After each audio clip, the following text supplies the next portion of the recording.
Hello everyone, welcome back to my channel Econ Vision by your teaching buddy. This is a video which is in continuation to my last video, and in that video we discussed about basically the difference between the economic and econometric model. I hope it's clear to you that how we differentiate between economic and econometric problem. The only difference is, just for a recap, that we took a Keynes consumption function, right? In that consumption function, where C stands for the consumption expenditure and alpha was standing for an intercept and beta was standing for the MPC, that is marginal propensity to consume, where y was an independent variable as in your income part, right? When we discussed about econometric model, in that we introduced a term u, that was taking all the disturbances which is created other than the part of your income and consumption, right? We know that as the income increases, the consumption level also increases, but there are some other factors also on which your consumption depends, like your trend, your taste and preferences.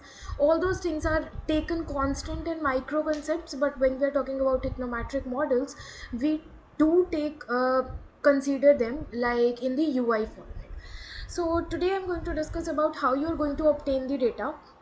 So here is one of the data which is like personal consumption expenditure, and here the income is also given in the gross domestic product in the GDP format for any particular country for a particular year. Like this particular chart shows you that in 1982 the income was something that is 3000, or if I talk about y is considered to be as an dependent variable and x is considered to be as an independent variable. So here the y is equals to consumption expenditure and x is equals to an income, that is y factor. So in 1982 the gross domestic product was something near about 4620.3, and the consumption expenditure during that year was 3081.5. Okay, so this is particular, it is showing in $1 billion. So you have been given a data, or you have collected some previous data from any of the particular sites. If you are collecting for an Indian part, you can go with the RBI site. There in you will have some handbook of statistics, where you will get each and every data which you want. There is another website called MOSPI. If you want to have some data, you can go there and collect the data from there. After getting this data, what you can do is that you need to regress them. Regression basically means that you need to create one uh, formula or an equation which will explain you about like how the things are working. I'll create another video that how you can regress your model in Excel also. You do not require particular softwares to follow them. You can simply go in Excel, and there is a data tool pack where you can find anything you want to. I'll create a separate video for it, and I will be showing the ones those who are not having this option in your Excel, you how you can attain that option in your Excel sheet also. Okay, so for time being, in this particular video I am only discussing that when you have collected this data, you need to regress them. You need to create a regression model, you need to run a regression model, and you will be getting a line something like this, which shows an on an average part. Like yesterday also we discussed about on an average part, that if your income is, or if your GDP is near about 5000, then you will be having your personal consumption expenditure near about 3000 or 350 3500. This is basically something which you are getting on the regression model base. It is not actually the accurate, but it is correct on an average basis, right? So you will be having something data like that. Now how you are going to estimate it? After getting in regression model, you will be getting something this kind of a numbers there. Now what does this numbers represent as? Number is telling you an intercept value and your beta 1 and beta 2 value. Basically how you are going to classify them, your beta 1 value is, that is your intercept value, that is minus 184.08, and your beta 2 value, which is actually according to a Keynes's MPC, your value is 0.7064, but if you are going to consider it in the on an average basis, you are going to take 0.75. right? Now what does this 0.75 says is, whenever you are going to have 1 unit change in your income, that is in X value, your consumption expenditure is going to change near about 70%, that is 0.70, which is nearly about 70%. Which means is, if you are going to have the change in income for 100 rupees, your consumption expenditure is going to increase by 70%, right?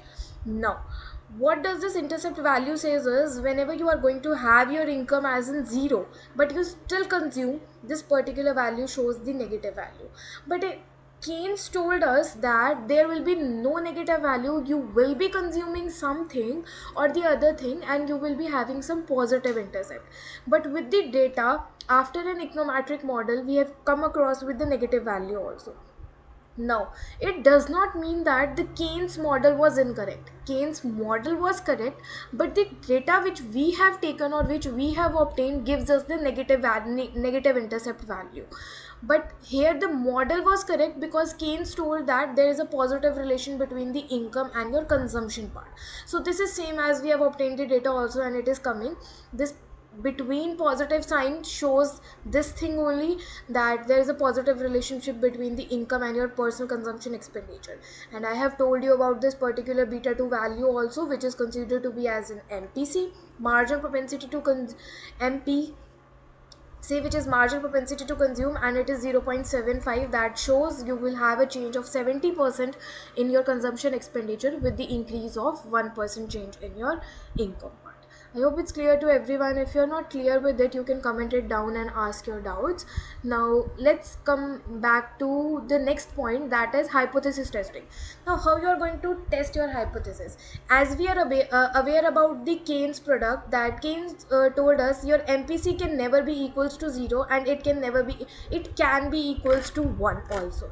But according to our data, we are getting 0.75 0.70, which is 70%. So how you are going to create your hypothesis? Like, your null hypothesis for time being will be that your beta 2, which is MPC, is equals to 0.7 only, and your null hypothesis will be that your MPC value will be greater than 0.75 or nearly about equals to 1. Then you are going to take more data and then you are going to regress it again and again until you have reached to your any of the conclusion, that after obtaining a lot of data also, if you are getting your value as in 0.75, then we can say our alternative hypothesis was false, or we can say that our null hypothesis was correct. So in this way you are going to formulate your hypothesis, like hypothesis testing statements, that is null and alternative hypothesis. Okay, so you basically need some data which you can collect. I have told you some of the websites also, from there you can get it, right? Our next step for getting your econometric model into an economic model into an econometric model is your forecasting part, and where we have discussed earlier also that y is your forecasted part, which means that this will give you the result of what the actual value is going to come, and the predicted part is your X value. Predicted basically means which is an independent part, like on which you are going to forecast. So we are going to forecast on our income part, right? I'll show you one example also which is given in this book, that it is showing that if you as you know, we took the data only for 1996. Suppose I want to forecast it for 1997, and I have collected some of the income. I put up a value of an income which is 7269.8, and I wanted to know what will be my consumption expenditure or desired consumption expenditure. So now it is showing that it will be 4951.31, right? So we have predicted for 1997 with only data available with us was from 1983 to 1996. So this is how your econometric models are going to help you in the forecasting part also. So now how you are going to tell this UI part? Now this UI part is basically like, let's go back to the data first, then I'll be able to explain you in a much better way. See, suppose you want to predict it for the 1986 and your actual value is this, that is 3708.7, and your income was 5487.7. Now this was your actual value, but while uploading in your econometric model, you were getting your value as in 3601.7. Now you can see there's a difference between your actual value. Your actual value was basically, which came in that year, was 3708.7, and your desired value or your forecasted value was 3601.7. So there's a difference between them, right? So this is considered to be as an UI, which is considered as a disturbance term in an econometric model. This is how we can get an our error term also, which is also known as an error term. So now we have got the forecasted error also and over predicted also. When you are having a disturbance or you are having the difference of your forecasted and actual value, right? So as according to the Keynes, your multiplier value will be, multiplier is something where you want to know that how you are going to multiply the consumption expenditure. The lower is your MPC value, the higher will be the lesser will be the multiplier. The higher is your MPC value, the higher will be the multiplier. The reason being is, the more you are going to spend on consumption, the more will be circulating in the market and more will be your income. The more income you have, the more consumption expenditure, and the cycle will be continued throughout the market, and this will increase your multipliers value also, right? So let's come to an end of this econometric modeling, that how does it happen. We take one economic model as we took for the Keynes model, that is your consumption expenditure part. Then we took the mathematical model also, like what kind of a mathematical model will be required for it, like calculation part. Then we formulated in an econometric model using UI there. Then we collected the data, we estimated the data, we regress it, then we created a hypothesis based on this regression, we forecasted it. Then we can use this particular policies for the use this particular model for the policy formations also. Like now government is able to understand that people are going to spend 70% of their income on consumption expenditure. So if government is going to increase the prices of the particular commodities, suppose wheat, so it is clear that the people are going to spend their 70% on their consumption, so they are going to consume wheat there.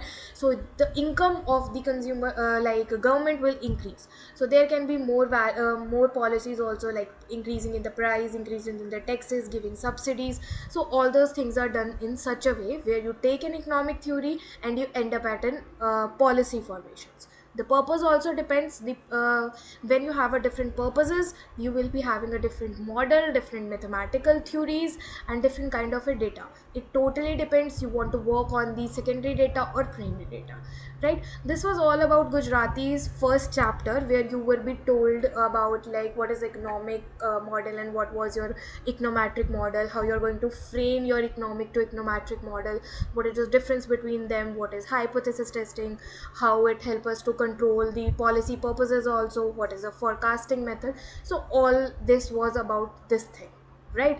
In the second chapter you are having a single equation regression model. There we are going to discuss that how we are going to regress, and up to so on we will continue with the complete book. Thank you so much for watching the video. If you still have a doubt, you can ask in the comment section. Thank you so much.